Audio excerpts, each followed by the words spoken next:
Hello नमस्कार दोस्तों, मैं ऋषभ आपके चैनल एजुकेशन फॉर ऑल में एक बार फिर से आपका स्वागत करता हूं। आज हम लोग जो पॉलिटी का सेशन कर रहे हैं उसका मैं अगला पार्ट लेकर के आ गया हूं, जिसमें हम लोग जो है वो लोकसभा से संबंधित क्वेश्चन आंसर कर रहे थे।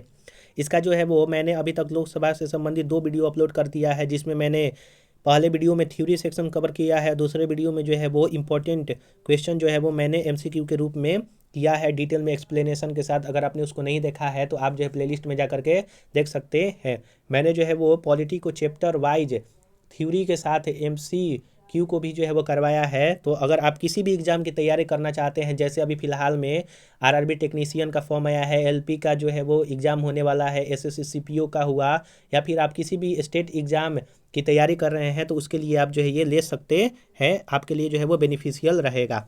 तो चलिए हम लोग जो है वो स्टार्ट करते हैं। आज का पहला क्वेश्चन है 31 नंबर क्वेश्चन कि निम्नलिखित कथनों पर विचार कीजिए। भारत का राष्ट्रपति ऐसे स्थान पर जिसे वह ठीक समझे संसद का सत्र आहूत या फिर आह्वान कर सकता है, ये बात सही है। और राष्ट्रपति जो है वो संसद का संयुक्त बैठक जो है वो बुलाता है 108 के तहत, और संयुक्त बैठक की जो है अध्यक्षता लोकसभा के अध्यक्ष जो है वो करते हैं। आप ये भी याद रखिएगा। भारत का संविधान एक वर्ष में संसद के 3 सत्रों का प्रावधान करता है, किंतु सभी 3 सत्रों का चलाया जाना जो है वो अनिवार्य नहीं है, नहीं बल्कि जो है वो चलाया जाना अनिवार्य है।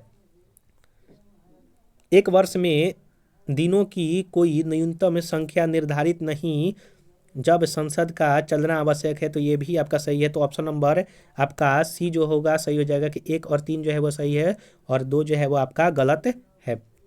भारतीय संविधान के अनुच्छेद 85(1) में वर्णित किया गया है, राष्ट्रपति समय समय पर संसद के प्रत्येक सदन को ऐसे समय और स्थान पर जो वह ठीक समय अधिवेशन के लिए आहूत करेगा, किंतु उसके एक सत्र की अंतिम बैठक और आगामी सत्र की प्रथम बैठक के लिए नियत तारीख के बीच 6 माह के अंतर से ज़्यादा अंतर नहीं होना चाहिए। अतः इससे स्पष्ट है कि भारत का राष्ट्रपति ऐसे स्थान पर जिसे वह ठीक समझे संसद का सत्र जो है आहूत कर सकता है।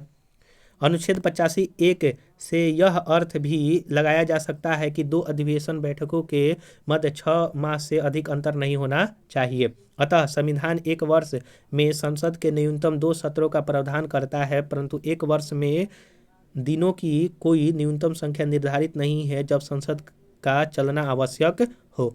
आशा करूंगा कि आपको समझ में आया होगा।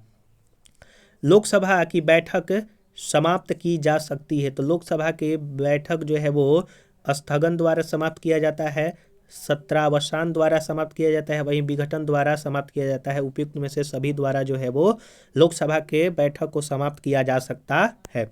अगला है क्वेश्चन आपका 33 कि निम्नलिखित में से कौन लोकसभा के सत्र का अवसान करने के लिए जो है वो प्राधिकृत है, तो वो आपका राष्ट्रपति है। लोकसभा के सत्र का अवसान करने के लिए जो प्राधिकृत है वो राष्ट्रपति के पास है।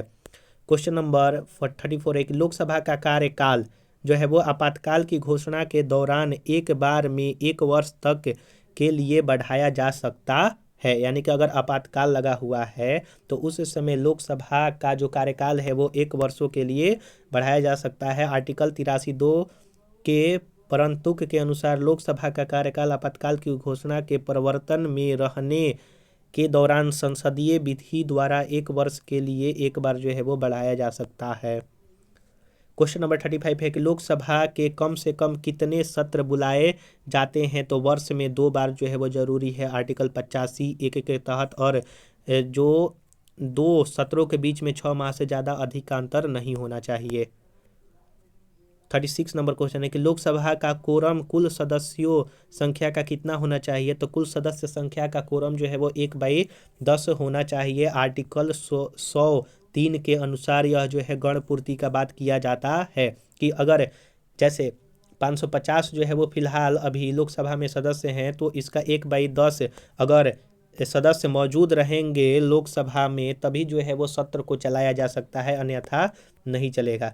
37 नंबर क्वेश्चन है कि लोकसभा का अधिवेशन गठित करने हेतु गणपूर्ति कोरम जो है वो संसद के सदस्यों के कुल संख्या का 6ठा भाग नहीं, संसद के सदस्यों के कुल संख्या का 10वां भाग जो होना चाहिए। तो ऑप्शन नंबर इसका जो है वो बी सही आंसर हो जाएगा। क्वेश्चन नंबर 38 है कि लोकसभा और राज्यसभा में गणपूर्ति संख्या जो है वो कुल संख्या सदस्य संख्याओं का 1/10, यानी कि लोकसभा में राज्यसभा में सभी में जो है 1/10 होना चाहिए। कौन सा राज्य सबसे अधिक प्रतिनिधि लोकसभा भेजता है? तो उत्तर प्रदेश जो है वो सबसे ज़्यादा लोकसभा प्रतिनिधित्व भेजता है। 80 जो है वो लोकसभा प्रतिनिधित्व जो है वो भेजता है, लोकसभा जो है वो आपका भेजता है। वहीं राज्यसभा में 31 प्रतिनिधित्व भेजता है। दिए गए विकल्प में बिहार जो है वो 40 लोकसभा सदस्य जो है वो भेजता है, मध्य प्रदेश 29, वहीं पश्चिम बंगाल जो है वो आपका 42 सदस्य भेजता है। भारत में किस राज्य का लोकसभा व राज्यसभा में प्रतिनिधित्व सर्वाधिक है? तो आपका उत्तर प्रदेश में है। उत्तर प्रदेश में लोकसभा का 80 सीट और राज्यसभा का 31 सीट जो है वो आपका है। जहां तक लोकसभा में प्रतिनिधित्व का प्रश्न है, कौन से राज्य दूसरे तथा तीसरे दर्जे पर हैं? तो प्रश्न में बिहार एवं मध्य प्रदेश का विभाजन नहीं हुआ था। उस समय बिहार में लोकसभा की सीटों की संख्या 54 तथा महाराष्ट्र में 48 हुआ करती थी। बिहार एवं मध्य प्रदेश में विभाजन के पश्चात उनकी लोकसभा सीटों की संख्या जो है वो परिवर्तित हो गई। आप जो है वो वर्तमान का डाटा याद रखिएगा। तो प्रथम में जो लोकसभा सीटों का सबसे ज़्यादा है वो उत्तर प्रदेश में 80 है, दूसरा पर महाराष्ट्र में 48 है, वहीं तृतीय में पश्चिम बंगाल में 42 है, बिहार में 40 है, तमिलनाडु में 39 है, वहीं मध्य प्रदेश में जो है वो 29 सीटें है लोकसभा के। तो आप जो है वो इस डाटो को जरूर से जरूर याद रखिएगा, क्योंकि अब जो है एग्जाम में डाटा भी पूछ लिया जाता है। जैसे हाल ही में चुनाव जिस राज्य में हुआ है उसका लोकसभा और राज्यसभा सीट जो है वो आपका पूछ लिया जाता है। 42 नंबर क्वेश्चन है कि उत्तर प्रदेश के बाद लोकसभा में सर्वाधिक स्थानों का आवंटन किया गया है। तो कहाँ पर? महाराष्ट्र में कितना? 48। बिहार में जो है वो 40, पश्चिम बंगाल में जो है वो आपका 42 सीट है। आप ये भी याद रखिएगा। लोकसभा के कितने स्थान राजस्थान के लिए निर्धारित किया गया है? तो लोकसभा में जो है वो 25 सीटें जो है वो राजस्थान में है, जिनमें 4 अनुसूचित जातियां और 3 सीट अनुसूचित जनजाति के लिए आरक्षित हैं। 44 नंबर को लोकसभा में बिहार को आवंटित स्थान निम्नलिखित में से किन राज्यों को आवंटित स्थानों का जो है वो योग है? तो आइए इसका जो है वो हम लोग देख लेते हैं कि वर्ष 2000 में बिहार के विघटित के पूर्व वहां पर लोकसभा सीटों की संख्या जो है वो 54 थी। झारखंड जो है वो 14 सीट के निर्माण के बाद वहां पर मात्र जो है वो 40 सीट जो है वो बच गया। इस प्रकार मध्य प्रदेश में 40 सीट थी, जो छत्तीसगढ़ 11 सीट लेकर के चला गया। तो मध्य प्रदेश में जो है वो आपका वर्तमान में 29 सीट है। चूंकि प्रश्न विघटन के पूर्व का है, इसलिए बिहार में 54 सीट को लोकसभा के लिए आवंटित तथा असम में 14 सीट तथा मध्य प्रदेश में 40 सीट कि लोकसभा के सीटों के लिए योग के बराबर होगा। लेकिन यहाँ पर जो है वो वर्तमान में जो लोकसभा में बिहार का सीट है वो 40 सीटें हैं, जो कि असम और गुजरात को मिला करके जो है वो 40 सीट बैठता है। गुजरात और झारखंड को मिला करके 40 सीट बैठता है। मध्य प्रदेश छत्तीसगढ़ को 40 सीट मिला करके बैठता है। वहीं तमिलनाडु और सिक्किम को मिला करके जो है वो 40 सीट, वहीं तमिलनाडु और मिजोरम को मिला करके जो है वो 40 सीट बैठता है। वहीं तमिलनाडु और नागालैंड को मिला करके 80 सीट बैठता है। उत्तर प्रदेश में 80 सीट है कि आधी जो है वो बिहार के 40 जो है वो सीट है। क्वेश्चन नंबर 45 है कि निम्नलिखित में से राज्यों के किस युग्म को लोकसभा में समान सीटें हैं? क्या पंजाब असम में है, गुजरात और राजस्थान में है,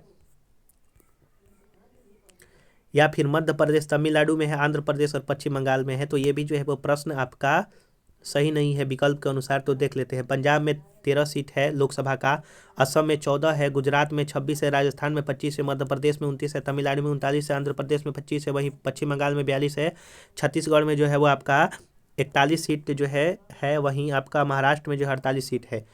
अविभाजित आंध्र प्रदेश में 42 लोकसभा सीट थी। आंध्र प्रदेश के विभाजन के पश्चात वहां कुल 25 सीट रह गई। शेष 17 सीट जो है तेलंगाना राज्य को प्राप्त हुआ। वर्तमान में असम और झारखंड दोनों में जो है वो 14 सीटें हैं। अरुणाचल प्रदेश, गोवा, मणिपुर, मेघालय, त्रिपुरा में सभी में 2 सीट है तथा मिजोरम, नागालैंड और सिक्किम में 1 सीट है। राज्यों के ऐसे समूह है जिनमें लोकसभा की सीटें जो है वो बराबर हैं। 46 नंबर क्वेश्चन है कि निम्नलिखित युग्मों में कौन सा सुमेलित नहीं है? तो ये भी जो है वो प्रश्न आपका एक तरह से वर्तमान के परिप्रेक्ष्य में जो है वो आपका जो है वो गलत है। जैसे हम लोगों ने यहाँ पर देखा कि जो आंध्र प्रदेश में है सीट, तो पहले जो है वो आपका 42 सीट था जब तक से उसका विघटन नहीं हुआ था, और 17 सीट जो है वो आपका चला गया तेलंगाना में। तो आंध्र प्रदेश जो है वो सही आंसर हो जाएगा। असम, जैसे देखिए हम लोग असम में जो है वो आपका 14 सीट है, और पंजाब में जो है वो आपका 13 सीट है। तो असम जो है वो सुमेलित नहीं रहेगा, पंजाब में 13 है, पश्चिम बंगाल में इतना है। तो इस तरह से ऑप्शन नंबर बी इसका सही हम लोग आंसर कर सकते हैं। लोकसभा में राज्यों के प्रतिनिधित्व को सुमेलित जो है वो करना है। तो लोकसभा में राज्यों का जो आपका महाराष्ट्र है यहाँ पर 48 सीट है, छत्तीसगढ़ में 11 सीट है, पश्चिम बंगाल में जो है वो 42 सीट है, वहीं आपका आंध्र प्रदेश में जो है वो 25 सीट है, और तमिलनाडु में जो है वो 39 सीट है। तो इसका जो है वो आंसर आपका हो जाएगा डी नंबर कि 34251 आप जो है वो मिला लीजिएगा। 48 नंबर क्वेश्चन है कि निम्नलिखित राज्यों संघ शासित क्षेत्र के समूह में निम्नलिखित में से किसकी लोकसभा में केवल एक एक सीट है। तो चंडीगढ़, सिक्किम और मिजोरम में लोकसभा में सिर्फ एक एक सीट है। चंडीगढ़, सिक्किम, मिजोरम, नागालैंड, पुडुचेरी में लोकसभा में मात्र एक एक सीट है। त्रिपुरा, गोवा, मेघालय, मणिपुर, दादर एवं नगर हवेली, दमन और दीव, अरुणाचल प्रदेश में दो दो सीट हैं। ध्यानत्व है कि दादर और नगर हवेली तथा दमन और दीव राज्य क्षेत्रों का आपस में विलय कर दिया गया है। क्वेश्चन नंबर 49 है कि निम्नलिखित में से किस राज्य में लोकसभा में 2 सदस्य निर्वाचित किए गए हैं। तो त्रिपुरा राज्य में जो है निर्वाचित, वहीं सिक्किम, मिजोरम और नागालैंड में एक एक सीट है। 50 नंबर क्वेश्चन है कि निम्नलिखित में से कौन सा एक लोकसभा का सर्वाधिक बड़ा क्षेत्र जो है वो आपका है। क्षेत्रफल के अनुसार बड़ा जो है वो क्षेत्र आपका लद्दाख है लोकसभा में। 51 नंबर क्वेश्चन है कि डिलिमिटेशन के बाद यूपी में निर्वाचकों की संख्या के अनुसार सबसे बड़ा लोकसभा संसदीय क्षेत्र जो है वो कौन सा हो गया है। तो 51 का जो है वो देख लेते हैं एक बार व्याख्या कि 2018 में लागू परिसीमन के बाद वर्तमान में यानी कि 2019 के लोकसभा चुनाव के आंकड़ों के अनुसार उत्तर प्रदेश में निर्वाचकों की संख्या के अनुसार सबसे बड़ा लोकसभा संसदीय क्षेत्र जो है वो आपका गाजियाबाद हो गया है, जिसके बाद जो है वो गौतम बुद्ध नगर है, और तीसरा पर जो है वो उन्नाव हो जाएगा।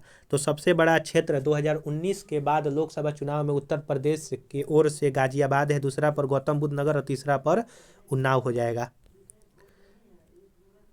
वर्तमान में लोकसभा के निर्वाचन क्षेत्रों में चुनाव व्यय की अधिकतम जो है वो सीमा कितना है।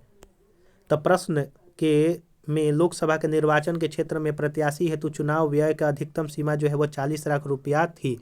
वर्तमान में यानी कि 6 जनवरी 2022 से लोकसभा निर्वाचित क्षेत्र के चुनाव का व्यय अधिकतम जो है वो 95 लाख रुपया कर दिया गया है, और कुछ राज्य और केंद्र शासित प्रदेश में 75 लाख है, तथा विधानसभा निर्वाचन क्षेत्र के लिए 40 लाख था, और कुछ राज्य में जो है वो 28 लाख रुपया निर्धारित किया गया है। तो अगर ऑप्शन की बात करें उस समय में तो 40 लाख था, लेकिन अब जो है वो 95 लाख हो गया है। यह जो है 2011 में किया का आंकड़ा है। 2022 से अब लोकसभा चुनाव में 95 लाख हो गया है, और कुछ राज्य और संघीय क्षेत्र में 75 लाख। वहीं विधानसभा का अगर आप चुनाव लड़ रहे हैं तो 40 लाख रुपया आप निर्वाचन क्षेत्र पर व्यय कर सकते हैं, वहीं राज्य क्षेत्र जो है 28 लाख। लोकसभा चुनाव में के मामले में सामान्य वर्ग के उम्मीदवार तथा अनुसूचित जाति अनुसूचित जनजाति के उम्मीदवारों द्वारा जमा की जाने वाली जमानत राशि जो है वो आपका कितना है। तो लोक प्रतिनिधित्व अधिनियम 1951 की धारा 34 के तहत प्रश्न काल में यह राशि सामान्य वर्ग, अनुसूचित जाति अनुसूचित जनजाति के लिए सामान्य वर्ग के लिए 10,000 था, जमानत राशि अनुसूचित जाति के लिए 5,000, वहीं जाति अनुसूचित जनजाति के लिए भी 5,000 था। लेकिन 2010 में अगंभीर प्रत्याशियों की संख्या कम होने हेतु जमानत राशि जो है वो बढ़ाई गई। तो लोकसभा चुनाव में सामान्य वर्ग के लिए 25,000 रुपया जमानत राशि है, अनुसूचित जनजाति वर्ग के लिए 12,500 है, वहीं विधानसभा चुनाव में सामान्य वर्ग के लिए 10,000 और वहीं अनुसूचित जनजाति वर्ग के लिए 5,000 रुपया है। यह जो है आपका लोकसभा चुनाव है, यह जो है आपका विधानसभा चुनाव है। तो वर्तमान के परिप्रेक्ष्य में 25,000 आप जो है सामान्य वर्ग के लिए, जनजाति वर्ग के लिए 12,500 याद रखिएगा। और अगर प्रश्न के हिसाब से अगर चला जाए तो वो आपका पहले 10,000 और जो है आपका 5,000 हुआ करता था। 10,000 और 5,000 हुआ करता था। तो ऑप्शन नंबर सी इसका सही आंसर हो जाएगा। लेकिन अब आप वर्तमान के परिप्रेक्ष्य में याद रखिएगा। अगर आपको वीडियो पसंद आ रहा होगा तो वीडियो को लाइक कीजिएगा, अपने दोस्तों में शेयर कीजिएगा, और चैनल को सब्सक्राइब नहीं किए हैं तो चैनल को भी सब्सक्राइब कर दिया कीजिएगा। क्वेश्चन नंबर 54 है कि लोकसभा चुनाव का कोई प्रत्याशी अपनी जमानत खो देता है तो उसे प्राप्त न हो सके तो जमानत राशि जो है वो आपका कब खो देता है, तो उम्मीद में से कोई नहीं होगा, क्योंकि यहाँ पर जितना भी लोकसभा जो वोट पड़ा हुआ है उस संसदीय क्षेत्र में या फिर जहाँ से वो खड़ा है, तो उसका जो वैध मत है, वैध मत का अगर 1/6 से कम है तो उसका जमानत राशि जो है वो आपका जब्त कर लिया जाता है। 1/6 जो है वो आपका अगर नहीं रहता है तब आपका जमानत राशि जब्त किया जाएगा। लोकसभा का पहला आम चुनाव जो है कब हुआ था, तो 1952 में हुआ था। 25 अक्टूबर 1951 से 21 फरवरी 1952 तक चला था। चुनाव में कुल आपके पहले चुनाव में लोकसभा में 489 सीट थी। प्रथम लोकसभा का पहला अधिवेशन 13 मई 1952 को हुआ था। आप जो ये इंपॉर्टेंट पॉइंट है याद रखिएगा। 56 नंबर क्वेश्चन है कि किस लोकसभा का कार्यकाल लगभग 6 वर्ष का था, तो आपका 5वीं लोकसभा का कार्यकाल जो है वो 6 वर्षों का था, और यह 15 मार्च 1971 से लेकर के 18 जनवरी 1977 तक था। तो 5वीं लोकसभा का कार्यकाल जो है वो 6 वर्षों का था, और उस समय जो है प्रधानमंत्री इंदिरा गांधी थी। 57 नंबर क्वेश्चन है कि 9वीं लोकसभा कब भंग किया गया था। 9वीं लोकसभा मार्च 1991 में। 2 दिसंबर 1989 को जो है वो गठन हुआ था 9वीं लोकसभा, और 13 मार्च 1991 को जो है वो भंग कर दिया गया था। भारत में 12वीं लोकसभा के लिए निर्वाचन हुआ था, तो भारत में 12वीं लोकसभा के लिए फरवरी 1998 में निर्वाचित किया गया था। 12वीं लोकसभा का गठन 10 मार्च 1998 में किया गया था, और इसका विघटन जो है वो 26 अप्रैल 1999 को किया गया था। क्वेश्चन नंबर 59 है कि लोकसभा का नेता कौन है, तो लोकसभा का नेता जो है वो आपका प्रधानमंत्री यहाँ पर है। आर्टिकल 75 के अनुसार राष्ट्रपति लोकसभा में बहुमत दल के नेता प्रधानमंत्री को पद पर जो है वो नियुक्त करवाते हैं। किसी भी सदन का नेता उस सदन का सदस्य ही होता है। यदि प्रधानमंत्री लोकसभा का सदस्य नहीं है तो लोकसभा के सदन का नेता किसी वरिष्ठ मंत्री को बनाया जा सकता है जो लोकसभा का सदस्य हो। क्वेश्चन नंबर 60 है कि निम्नलिखित कथनों पर विचार करें। लोकसभा अथवा राज्य कि विधानसभा के निर्वाचन में जीतने वाले उम्मीदवार को निर्वाचित घोषित किए जाने के लिए किए गए मतदान का कम से कम 50% मत पाना अनिवार्य है। और दूसरा है कि भारत के संविधान में अधिकथित उपबंधों के अनुसार लोकसभा में अध्यक्ष का पद बहुमत वाले दल को जाता है तथा उपाध्यक्ष का पद विपक्ष को जाता है। तो निम्नलिखित में से कौन सा सही है, तो ना ही 1 और ना ही 2 सही है। देखिए, अगर लोकसभा में आपको जो है वो बहुमत पाना है तो 50% नहीं, लगभग 51% जो है वो आपका चाहिए ही चाहिए। आइए व्याख्या देख लेते हैं। भारत में लोकसभा अथवा राज्य विधान सभा के चुनाव जो है वो फर्स्ट पास्ट द पोस्ट पद्धति के आधार पर किया जाता है। इसके तहत देश तथा राज्य केंद्र शासित प्रदेशों को अलग अलग चुनाव क्षेत्रों में बांट दिया जाता है। क्षेत्र विशेष के मतदाता एक उम्मीदवार के लिए 1 मत देते हैं और सर्वाधिक मत प्राप्त करने वाला उम्मीदवार विजयी घोषित होता है। जीतने वाले उम्मीदवार के लिए 50% मत प्राप्त करना अनिवार्य नहीं है, अतः 1 गलत है। इसके अलावा भारतीय संविधान के अनुच्छेद 93 में प्रावधान के तहत लोकसभा यथाशीघ्र अपने 2 सदस्यों को अपना अध्यक्ष और उपाध्यक्ष जो है वो चुनती है। हालांकि ऐसी परंपरा रही है कि अध्यक्ष सत्तारूढ़ पार्टी या गठबंधन का सदस्य तथा उपाध्यक्ष विपक्षी पार्टी का सदस्य होता है, परंतु संविधान में ऐसा कोई उपबंध नहीं है, अतः कथन 2 भी जो है वो आपका गलत है। तो इस तरह से ना ही 2 और ना ही 1 जो है आपका सही है, तो ऑप्शन नंबर डी इसका सही हो जाएगा। तो हम लोगों ने यहाँ पर 60 क्वेश्चन जो है वो किया। अगले वीडियो में जो है वो लोकसभा से संबंधित पूरा क्वेश्चन मैं कवर करवा दूंगा। अगर आपने पीछे वाला वीडियो नहीं देखा है तो आप प्लेलिस्ट में जा करके देख सकते हैं, या फिर सभी का मैं लिंक डिस्क्रिप्शन में दे दूंगा, आप जा करके देख सकते हैं। अगर आप बिहार एसएससी की तैयारी करना चाहते हैं तो उसका मैं हर रोज जीके का 50 क्वेश्चन जो है वो आपका करवाता हूँ, आप जो है उसको भी देख सकते हैं। और मैंने एक जो है आपके लिए एक लूसेंट सीरीज जो है वो स्टार्ट किया है, जिसमें जो है मैं इम्पॉर्टेंट उसमें टॉपिक जो है वो उठाता हूँ, और वह मात्र 5 मिनट का जो है वो वीडियो बनता है या फिर उससे छोटा वीडियो मैं रखता हूँ और इंपॉर्टेंट पॉइंट जो है वो मैं उसमें करवाता हूँ। तो आप जो है उसको जाकर जरूर से ज़रूर देखिए, आपके आने वाले एग्जाम में अति महत्वपूर्ण वो भूमिका निभाएगा। अगर आपको वीडियो पसंद आएगा तो वीडियो को लाइक कीजिएगा, अपने दोस्तों में शेयर कीजिएगा, और चैनल को सब्सक्राइब नहीं किए हैं तो चैनल को सब्सक्राइब भी कर दिया कीजिएगा। चलिए हम लोग जो है वो अगले वीडियो में मिलेंगे, तब तक के लिए नमस्कार।